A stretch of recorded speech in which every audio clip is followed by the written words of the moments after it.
vítám u dalšího videa. Dneska bude video z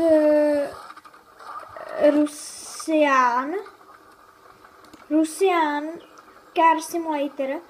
Ta hra je hrozně dobrá, mě teda hrozně baví. Musíme si ji znova načíst, protože já tak trošku hrál jsem. A natáčel jsem to a ono se ten záznam nějak neuchoval. Já vám ukážu, jak to vypadá ta hra.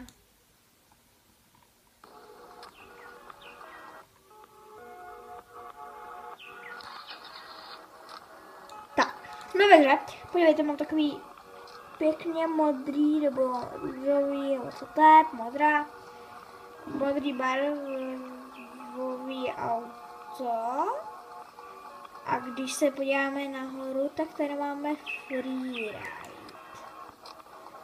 Takže když si nastavíme třeba, aby pršelo, ale lepší je sluníčko, a dáte si offroad, a dáte si tady game, tak to vypadá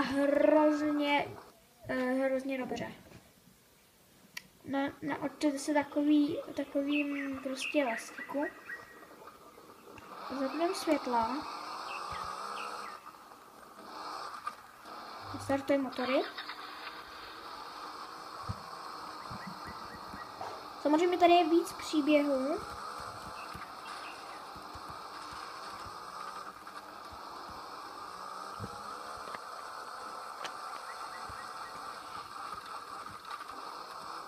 Počkat, já se teďka dívám na kameru. Já se teďka dívám na kameru, jestli to jede v pohodě.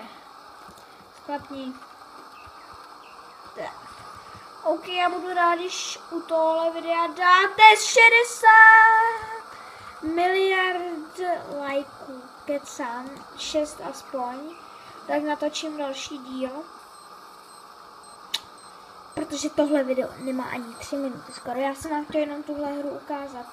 Jak je to ta hra dobrá, můžete si... Jsou tady policajti, už mě chytili v tom druhém videu, který nevyšel na YouTube. Chytili mě. Vážně neskoušejte s těma policajtama, aby vás chytili schválně ty policajti. Není to dobrý, tahle hra vypadá takhle.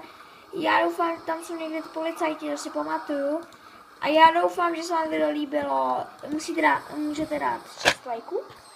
Natočím další díl z této úžasné hry. A zatím se mějte, užívejte života a ahojky.